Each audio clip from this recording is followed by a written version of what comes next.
I'm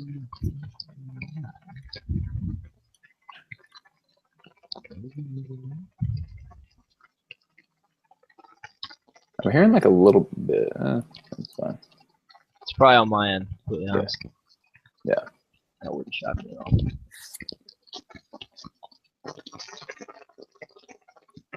Still doing my loading. Here we go. Yep, we're good. Great. All right, sweet. Well, welcome to Charlie Bathgate, personal friend of mine and the CEO over at the Sang Lucci Group. I wanted to have him on today pretty much to discuss a little bit about meditation and trading. On my board, it's a little blurry back there, but on my board I have 5. I have the power list. This is something that I sort of pulled from Andy Frisella, who I've been listening a lot to. I don't know, Charlie, if you listen to Andy at all, but he sort of says to make a power list. So each week I've been sort of making a power list, and it's, you know, keeping it to 5 things. And this week number 2 is, you know, sort of meditation and visualization. And I wanted to get the expert on to sort of talk about it and go over, you know, what how it's positively impacted your life, because I know that it has, you know, done wonders and has sort of kept your mind as open as possible with regard to, you know, all sorts of business decisions, personal life decisions. I remember the first time that I think I ever really discussed this with you was when we were all still in the loft. And I accidentally walked in and you were like doing your thing. You were in total Zen mode in the rainforest office that you had. And I was like, I'm just gonna back out and pretend like I didn't even see this. I don't know what this is. I don't know what's going on. And over the course of a week, you know, we sort of talked it out a little bit, and it was pretty interesting, you know. And I had never implemented it before, and you know, it was really enlightening, completely honest, to sort of hear that. You know, it actually worked. You know, you always see the Mr. Miyagi shit, wax on, wax off, but you know, you never really think until you put it into action that it actually works. So we're going to be covering a couple of different things today, guys. We're going to be going over just how the experience has sort of just crept into his life and has sort of enlightened it, I guess. You know, we're going to talk a little bit about peak performance. And we're going to be talking a little bit about how Charlie sort of uses this, not just for helping traders and, you know, sort of giving advice, but for his own personal, you know, enlightenment, and for his own personal use in both business and life. And, you know, we'll sort of get into the whole trading psychology topic as well, because I know you got a bit of an obsession with it. So, absolutely. I think most of the people that would cater to, you know, Clarendon Alpha mostly know you.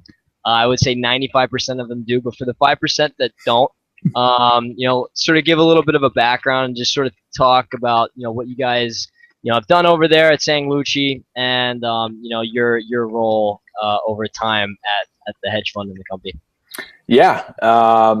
Well, yeah, first, I mean, thanks for having me on, Moose. Good to see you. Good to see that you're getting this startup over there. Best wishes for next steps moving forward for you. Thank you. Thank you. I appreciate it. Yeah, man. Yeah, so we have, you know, the public-facing side of everything is sanglucci.com, where we do, you know, primarily options, education, and, you know, some free content out there. I think have one of the better, you know, sort of online trading communities out there, very close knit, you know, really predicated on you know, professional traders who really know what they're doing, and, you know, who are really invested in sort of cultivating long-term, you know, skill sets in traders. So that's sort of the public-facing side, and then we have a hedge fund in the background. You know, Musa, you've met Ezra, I think a couple of times coming over. There's a couple of guys that are based in Chicago now. Almost all automated traders of various different styles, futures market making, you know, with some stat arb. I mean, it's just sort of, you know, across the board. And then we have some other stuff that we're working on in sort of a platform development that we sort of, I guess, in the technology side of things. So, you know, everything is, I think, kind of coming together at this point into one giant operation. And my role is, you know, when we first start everything is actually, it's kind of, I guess, continue to be that. It's just kind of I guess the guy behind the scenes, Yeah. trying to, Pete is obviously Lucci is in many ways the energy. He's always at the forefront. Yeah. Yeah, Lucci is the face of so much of it. He's he started the website. He's obviously the lead educator there. He's a partner in everything that we do. So he's a big part of that. And then Pete is really sort of the visionary for a lot of this. I mean, he's the one who sees a lot of the different angles of the directions we take things. And for me, it's like I'm much more in sort of the management operations, also sort of the marketing, the branding capacity. Those are the things that I'm, really drawn to. As we've grown over the last couple of years, as we've scaled out, the team that we have and the various endeavors that we have, it's been cool. There's been that role that I have has definitely expanded. There's been unique challenges with that. Some good, some more of a pain in the ass, but it's been good, man. It's been a good ride. So can't complain. That's awesome. Yeah. I mean, I have been a part of the team. I have been, watching the team. I, have been sort of playing both sides, and I saw you guys sort of developing and had the opportunity to be a part of it for a little bit, which was sick. And, learned a lot in the process. And it was, it's always been a pleasure to sort of be still in the loop and hearing you guys do a bunch of cool shit. I mean, it's always been pretty cool. Yeah. So let's talk about the more stressful times that you run into situations where, maybe things aren't going the way that you want it to. Maybe it's just you've got a lot on your plate, you got a lot on your mind, and to sort of get back to that first initial image that I had of it. I don't really recall what was going on that day. Maybe, Lucci was out the night before. I have no idea. Maybe, shit was just going on that in the backgrounds. We were dealing all sorts of stuff. Yeah. The odds are Lucci was out the night before. I mean, playing the numbers, like it's, yes. It's like, you never know. Maybe, maybe not. Most likely, yes. Yeah. On a percentage basis. Yeah. It's better than 50-50, so we'll go with that. But yeah, I mean, it's, how is, where did you first sort of learn to like do it? Where'd you pick it up? It was through a book, was it, through a mentor that, you sort of respected before that also used the skill set of meditation? Like where'd it come from? I picked it up through a girlfriend, actually. Really? My senior year in college, was about to, I fell in this pretty intense relationship with this great girl, and she was also graduating, but she was training on the side to be a yoga instructor. So she was super into the yoga side of things. And she, I would come in from like a workout and she would be like upside down meditating, she's really in like an intense place. And at first I was like, hey, that's, cool, like that's your thing, but like kind of an arm's length. But I'd always been into the concept of meditation, because for me, I was like, if this is something that you can do it doesn't cost you anything, right? It cultivates all of the things that people, generally talk about as being required for success in life, discipline, calm under stress, persistence, those sorts of things. Like, why wouldn't you want to do that? Why wouldn't you want to, cultivate that kind of skill set? So I started talking to her more about it and whatnot, and she got me into yoga and stuff, which was pretty tough. I weighed like 20 pounds more than I weigh right now. I was like a meathead muscle college student. So I couldn't bend my shoulder joints and stuff. It was yoga was very difficult. You were the guy that everybody else is doing whatever position, downward dog, and you're like kind of crouched. Oh yeah, no, I couldn't even do downward. I remember my arms like shaking back and forth when I was trying to do downward dog. It was impossible. But so I started at that point just kind of trying to do it on my own, and honestly off and on for a couple of years at that point. I would, maybe check out a book or an article here or there, and I would try and do it on my own, mostly breathing, kind of a breathing meditation, right? You just focus on the breath and calm your mind, and it never worked for me. I was like, this actually makes me more anxious. I don't like it. It just didn't work. So I kind of wrote it off. And then actually it was when I was living in Los Angeles, right? And there was a lot going on. There was a lot of, I was in like a job transition at that point. I was actually in the middle of a breakup and whatnot. And kind of, there's just a lot going on. Actually, this is why, started up with Lucci and Pete and started doing everything. and I saw, you know, there was a meditation class going on. I was like, yeah, why not? Just go check it out. Yeah. And they I had experience with it before, so give it a go. Yeah, I with tried the class. Yeah. Yeah, I tried a bunch, and for some reason, for whatever reason at that point, maybe they were using a mantra, you know, meditation instead of a breathing thing. It just clicked, man. It worked, and all of a sudden, like for a good 10 minutes, I was like, it was like I went on vacation for 10 minutes. Like I was just so relaxed and just felt really, you know, phenomenal. And I came out of it and I was like, holy shit. I don't know what that was, That's but insane. I want to tap into that experience. You know, that was awesome. Yeah. And so after that, I was kind of chasing the dragon. You know, it's like I was trying to like get back to that place. Yeah.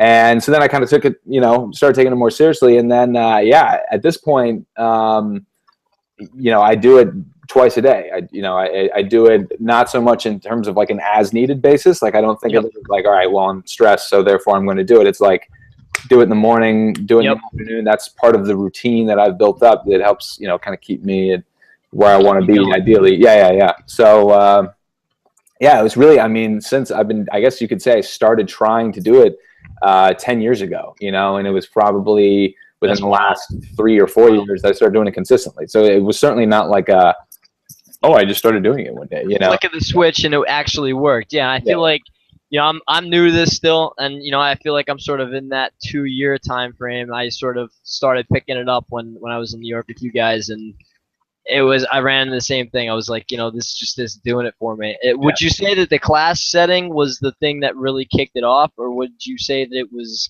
the style of that actual particular meditation that they were using in the class itself? I think actually it was the style. I think it was the style. Yeah. I think for some reason, you know, repeating a mantra, whatever it was, repeating some word or phrase, you know, kind of over and over, for me, the way my brain works, that just worked. You know, focusing on my breath, like, didn't really work. I think I think I also kind of had some misguided, you know, misperceptions about it, I guess, going into it. I always thought of it as like, hey, you got to empty your mind, right? And if you start thinking, then you're failing, right? You're screwing up.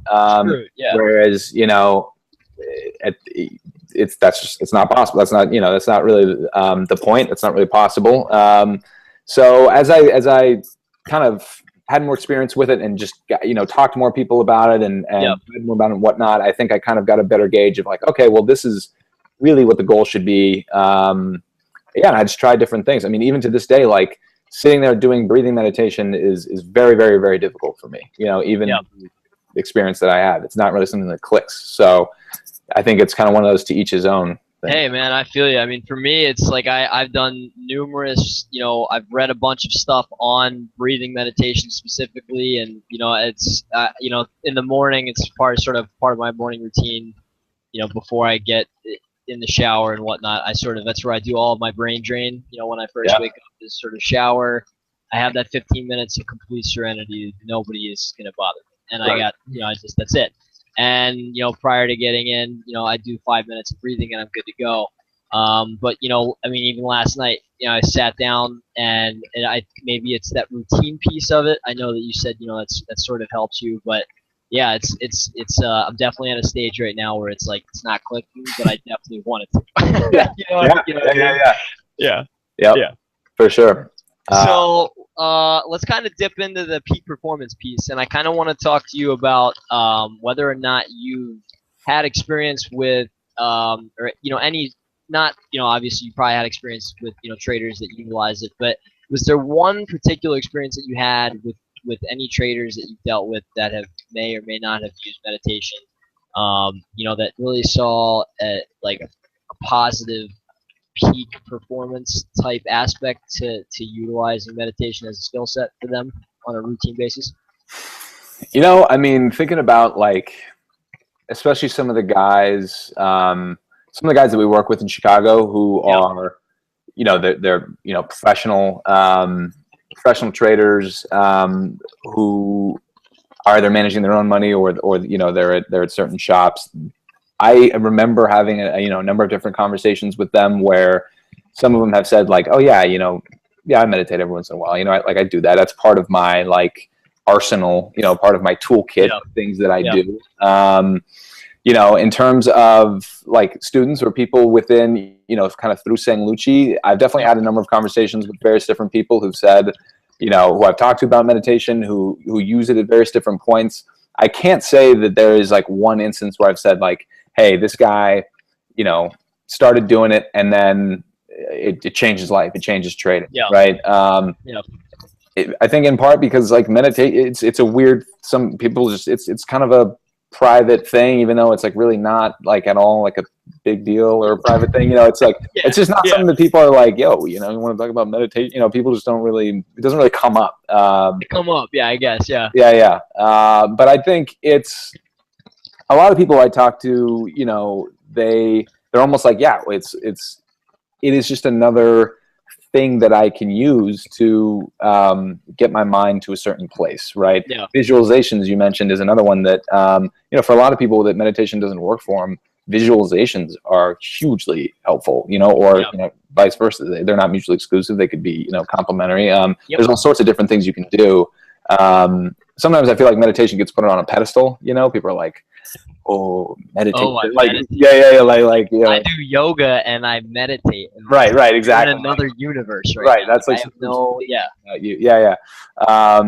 whereas I think a lot of people, you know, especially people who actually do it somewhat often, they're like, yeah, I do it every once in a while. Why? Like it'd be like, you know, how often do you drink coffee? They're like, I don't know, like twice a week. Like like what do you want to know? Yeah. So, but yeah, I can't say that there's like one guy who I was like, yeah, this changed his trading. Just completely a new view set and whatnot. Yeah. That's interesting.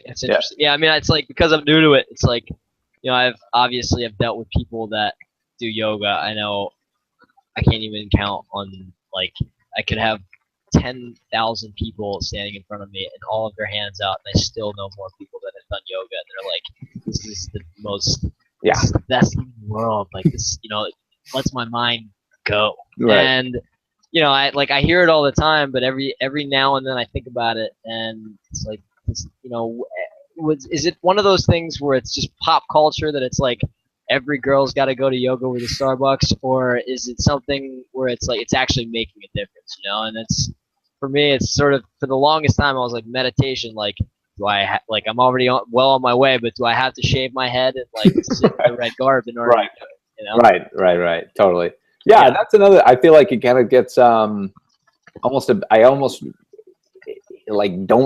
cringe when people talk about it in certain circumstances, because I'm like, don't do that to it, you know, because then like half of the world is going to be like, well, fuck meditation. Like, I don't want to do anything that those types of people are doing, you know. If it's that cool and that trendy, like, I don't want anything to do with it.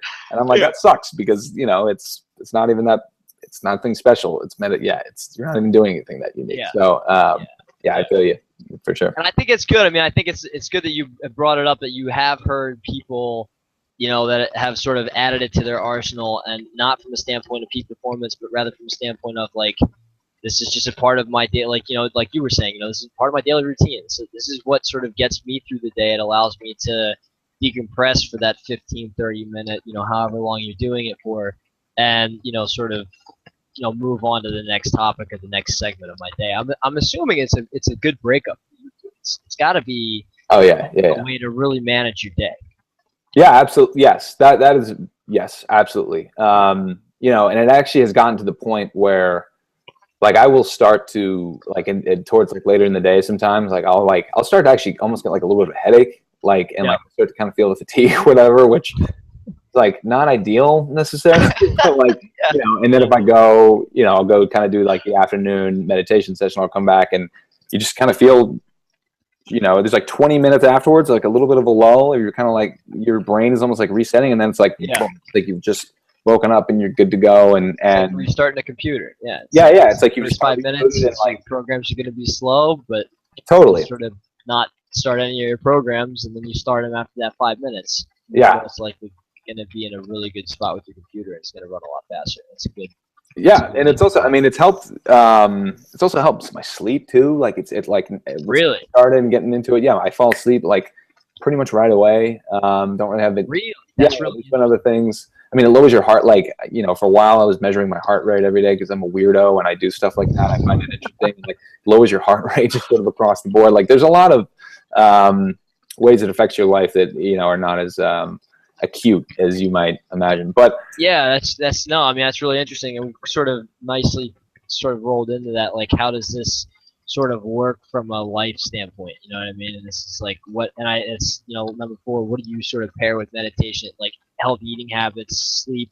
It almost sounds like, you know, this sort of allows you to get to that other spot in life with regard to sleeping. You know everything else that's going on, and then you can start focusing on other things. I mean, sleep for me, I know, has been, you know, a huge detriment, and although it's gotten a lot better over the last, I would say, year, you know, it's still been something where it's like I gotta work to get to bed at 10:30. If I don't, you know, if I'm not in bed by 11 o'clock, I'm not out until 1. Yep. It's just that second wind rolls through, and then I'm screwed. Yeah. So, yeah, that's really interesting that you sort of brought up that pairing of, you know, meditation and sleep as well. I mean, I know that I'm gonna have Laura on in September. For those that, you know, some people may have seen her articles. I hope. Laura Myers is going to be coming on to this segment as well. Right. And she is one of my best friends from high school. Stayed very close through college. Really, it's middle school. I've known the girl, you know, for probably 10 or 12 years. But she just got her RD. She's officially an RD now, and is going to be on here talking about healthy habits. You know, traders are not the healthiest people in the world, and it's like we're like the most ridiculous grouping of people ever. Yeah. The total opposite of health. It's amazing. So bad. It's amazing. So bad. Yeah. And it's like, you know what, I don't know why. I don't know what caused that. I'm not really sure. I mean, it's definitely the culture. And I think pop culture really hasn't helped it either. Sort of going back to that with, you know, Wall Street and you know, now Wolf on Wall Street. It's like, you know, there's no health to be seen at all. Right. And for me, it's like that's been I mean, especially in college. I mean, yeah, I'm not even gonna get into it. That's like, I'm saving that topic for a completely other day. Right. But yeah, I mean, in college, it's like you just let your health just go out the window. And I'm a year removed now, and for me, it's like I'm finally getting to the point where I think I'm recovered fully from my 4 years of college after that year. Yeah. And, you know, that's like, now I'm starting to really try to work on that health aspect of things. So it's nice to have you on here and sort of get the mental health aspect of things. And then in September, we're going to get her on here to talk about the actual health aspect of things. Right. So, right. Well, yeah, man. I mean, I think it's, I always think about it like, you know, there's certain things that I do. I think sleep more than anything, sleep more than meditation, more than anything, sleep and meditation. It's like, if that's something I can do that will improve, if I optimize that, I'll be 20% better every day, right? Or 10% better, right? So those two things. Then there's other things like, you know, not eating certain foods that make me feel like shit, right? Like, you know, you know, like taking certain, you know, there might be a certain supplement or whatever that I'm like, oh, this is great. Workouts are big, you know, timing them, right? You know, if various different things might be 5% here, you know, 3% here, 2% here, whatever. But I think if like, okay, if I do all of these things, you know, I'm going to be 50% better, 60% better, you know, and especially as we've grown and as we've gotten, you know, thankfully exposed and working with a lot of people who are just really impressive and extremely smart. And like every day I'm like, dude, I have no, like, I have to bring everything I have plus whatever else I can get, because I wasn't, you know, I consider myself, I have certain gifts and I think I'm a decently smart guy, but not compared to some of the guys that we work with. And I'm like, I need all the help I can get, you know. If I'm not one of these dudes who's just like, I can drop 50 IQ points and still walk into the room and be the smartest guy in the room. You know, I need all the help I can get. You need everything. I mean, he's dropping the 50 IQ points and you're like falling on the floor to try to pick it up. Yeah, I'm like, yo, if I can get 5 of those, like fucking throwing it into the side or something. So yeah, I mean, I think it's, for me, you know, diet, exercise, sleep, you know, meditation, you know, all that stuff. It all is kind of one big package, right? It didn't all kind of come at once. I mean, I will say sleep to this day, in everything I read, everything I listen to across the board, sleep is probably the #1 most neglected thing. And it's the most important thing. Yeah. I mean, if you really want to, like, even, you know, Navy SEALs, like you have to optimize your sleep. Like, there's only so much you can do if you are actually cutting out your sleep. And if you know, there's people who say like, oh, I only need 4 hours of sleep, and I like it's like it's I was one of those people. Yeah. I was one of those people where it's like, screw this shit, I can function on 4 hours. And then it's like, all right, and then in 2 weeks you're just like run down, you're constantly sick. Right. And you learn really quickly because your body just like shuts down. Like, hey, like, you can't run on 4 hours of sleep. Like, I cannot do that. Sorry. Like, right. You give me as much nutrients as possible through food, through liquids, protein, juice drinks, whatever it may be. But like, dude, you're not sleeping, you're done. You're done. Yeah. You're done. And that's, I mean, I'm sort of at the point now where it's like, I have to actually get better with sleeping. And that's like, again, another topic. It's like it's that sleep optimization is something that's like I've been reading a lot about that lately, and that's primarily because my mom knows I'm a terrible sleeper, and she sent me an article probably 3 weeks ago, and it said it was like doctors have pretty much said 200%.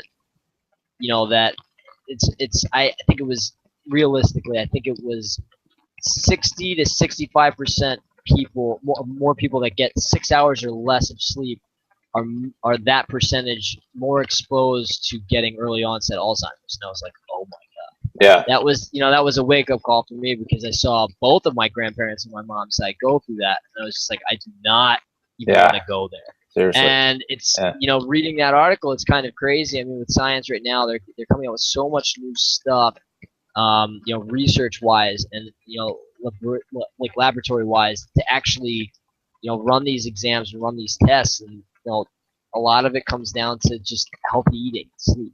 Yeah. And it's pretty crazy. It's pretty crazy. Yeah, I mean, at the end of the day, a lot of it comes down to how healthy is your nervous system, right? Yeah. I mean, if I were to take you and you're a young male, whatever, like you're pretty much at like from an age and whatever standpoint, like peak physical condition where you're going to be at. If I were to say, all right, I'm going to take you, I'm going to give you 4 hours of sleep, I'm going to make you do an hour of intense workouts every day, I'm going to make you do 8 hours worth of like really intense sort of tasks, like almost like trading in the markets, right? Like your nervous system, and feed you shit with all sorts of like, maybe you got a food allergy and I'm going to stimulate that or whatever. Like in a week, your nervous system is done. Like your body can't regulate itself like that, And I think what I realized is when we're running a company, and there's people, as we grow, more and more people depend on you, investors, employees, customers. Obviously, like I couldn't have a day where I didn't show up, right? Because people are looking at you for answers, and you can't be the guy who's just like, I just don't want to deal with this right now. Like, I don't want to talk about it. Like, I'll deal with it later. Yeah. And the traders deal with the same thing. It's like you never know when that event is going to happen, when that news is going to come through, when that trade is going to happen. That's one of the amazing things about the markets, right? So people can't afford to just be like, I'm just going to like let this week go by as I recover and sleep all day. I mean, maybe if you're some badass black box trader who's like built up an amazing bankroll, maybe, but I don't see it. So I think a lot of sleep and meditation, it comes down to, for me, nervous system maintenance. It's just how do you make sure that it's calibrated all the time, Yeah, I mean, for beginner traders and people that are, even dipping into that intermediate, or, maybe they've been trading for, a couple products over the last 2 or 3, maybe 3 or 4 years, this is sort of the time period where they're now, they kind of have a clue of what's going on, right? They understand what it takes. They understand, what they need to do to actually be successful. They understand the discipline, nature of their trading. They understand that they have a strategy, or they have the foundation of the strategy at least. Now is sort of the time to really start putting in that work on the health aspect of things and sort of round it all out. Right. Because some of those guys, maybe a lot of them, come from a structured background already, and they, are already good to go with that. But I know I can almost guarantee the younger traders that, were doing it through college and now they're out of college, if they, embrace their college culture, that's like the most politically correct way I could say it. They embrace their college culture, they're struggling health-wise, and they, that's their time now to sort of round that trading, environment out a little bit and give them more of an edge. I mean, I did it. So, I mean, it took it took me probably at least a year after I was in college to like, I mean, I didn't drink for 6 months. I did like a full on, like, I can't do anything for 6 months because I was like pretty much I was like dying. Like the things you do to yourself when you're in college and you're an idiot are so dumb. You just look back and you're like, how did I even live? Like, you know. What did I do? I was talking to you know, my roommate about that. I was like, dude, how the hell did we get away with some of the shit that we did? Like I go out on a Tuesday or a Thursday for like dinner and have 3 beers at dinner. The next day I'm like, what? Just I feel like I got hit by a sack of bricks. Like, dude, it's wild. It's nuts. I know. We were in Chicago and we were out with this clearing firm, and we were out on a boat, and this guy just got moonshine, whatever. And I was like, all right, I got to go into college mode here, right? Like I got to just like this is one of the situations I can't. There's nowhere for me to go. What am I going to do? Jump off the boat? I can't Irish exit. So I was like, I just got to go into like college mode here and man up. You got to stomach it. You got to suck it up. And I got hammered. And the next day I was like I think I'm gonna die. Like I was in an airport and I was like this little kid. I'm like staring like off into space. I was like staring at me, and I was like, oh my god! Like, I can't. Don't look at me. And if you're on my flight, make no noise at all. Yeah. I'm like I'm half the man I used to be. So yeah, that's being generous. So yeah, I think I think rounding, I guess, kind of bringing it all back, like the meditation and stuff for me. It's also not even just like. I think of it a lot, and I talk to my friends and family a lot about it from like it's a performance thing, because that's sort of the most convenient way to think about it. But when I'm sitting here thinking about it now too, I mean, one of the things that was rough for me for a while, like I live with my girlfriend now, I would come home, especially like Thursday, Friday at the end of the week, like just God knows what's been going on. There's all sorts of stress, whatever. And it's Thursday night. I'm trying to hang out and kind of be present and just relax and hang out with my girlfriend, and I'm shot. Like I'm just done. Like I pretty much want to just be like in the fetal position and just be done and fall asleep, right? Yeah. But so being consistent with the stuff that I know that kind of keeps me at where I need to be, meditation foremost among that, means that when I come home, on that Thursday night or that Friday night, like I can actually be there and, kind of have that dinner or whatever and just hang out, relax, and not just be shot, and so it's not even just about like, okay, how can I take most advantage of the opportunities that are in front of me professionally, performance wise?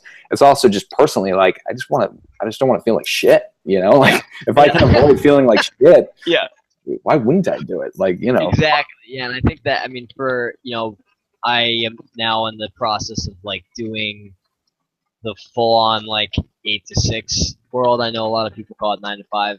The people that are like out in banking and shit, they know it's not a 9 to 5. Like 9 to 5s don't exist. They're 8 to 6s or 8 to 7s. Sometimes they're 7:30s. I was gonna say 8 to 6 if you're lucky, 9 o'clock. Yeah. It depends on when your busy season is. Mine just finished up, and that was like I was doing like 7:38 to 8. It's like you're just there. You just do your hours, and you're not really used to that because in college and before. I should, because not everybody's in college, but when you were in college, put yourself back in that mind frame. That, when you were in college, like it's like, I'll get the work done when I get the work done. Like, oh, papers due Thursday. Like, cool, I can go out Tuesday and maybe go out Wednesday if it's like a late paper. You don't think of it that way, and you're not sort of exposed to that consistent like this is your schedule. This is your schedule from Monday to Friday. So for the for the longest time, probably I would say for the first 3 or 4 months, I was just like dead. I would come home on Thursday, exactly what you were saying, just like one fall flat on my face. And it was definitely took a long time for me to get into like a routine of, okay, now I'm up at 6:30 every day. Okay, now I'm going to bed at 10:30, 11 o'clock, anywhere from there. Yeah. Every single day, and it's getting into that like routine as well. And and again, sort of going back to this, because this is probably one of the points that I like the most, that you just sort of built it into your routine, and it was something that could allow you to do other things in your day. And I think the sort of main message for that is just that decompress piece. I think that was huge. Yeah, I mean, a lot of people have. It just happens to be one of the things that kind of works for me. I mean, someone actually said it kind of in a funny way to me. They were like, "Listen, meditation, especially if you're doing sort of a mantra, and you're not doing ones that are more from a religious standpoint, like it's just going to make you better at whatever it is that you do. If you're a serial killer, meditating will make you a better serial killer, right? It's not going to make you. We're not condoning serial killing. Yeah, not that I'm saying like your profession. Yeah. Yeah, I mean, whatever it is you do, it's just going to make you better at it, right? So, you know, if you're a ditch digger and you meditate, you're most likely gonna be a pretty damn good ditch digger. Damn good ditch digger, and the world of ditch diggers too. You know, world of ditch diggers. Yeah. So, you know, if you're a trader, it's probably going to make you a better trader. Does it mean it's going to make you money? Like all of a sudden you're going to start making money? No. It not at all. Like, let's not even mince words. Like, nope. And not know what you're doing, start meditating, and all of a sudden the market becomes an ATM. There it goes. Exactly. Yeah. Just gotta hit my keyboard a couple times a day, and out comes some money. Yeah, right. No. Right. Not happening. Sorry. Right. Yeah. But you know, it could help a little bit. You know, and it might make you, you know, not feel like it's so much shit at the end of the day after you've been making, you know, 1,000 decisions for 8 hours straight. So, yeah. And then yeah. Awesome. Well, dude, I think I think we just crushed that topic. This is awesome. Sure. This is really, really good. Thanks for coming on. Of course. And you changed your Twitter handle. You're Charlie. Yeah. Mix it up. Mix it up a little bit. Okay. Yeah. Here we go. Charlie Bathgate. Go follow him on there if you're not already. He spits some wisdom every now and then. He's always fun to watch when he rips on Lucci too. So and Greg. But yeah, thanks again for coming on. And guys, we'll probably have another post. I'm probably gonna complement this with a stress post later this week. There's a really good TED Talk out there. I have had this post in queue for probably about a week now. We're gonna get that up there, and we're gonna be talking about that too. So again, Charlie, thanks for coming on, and have a good evening, everyone. Thanks for having me, man.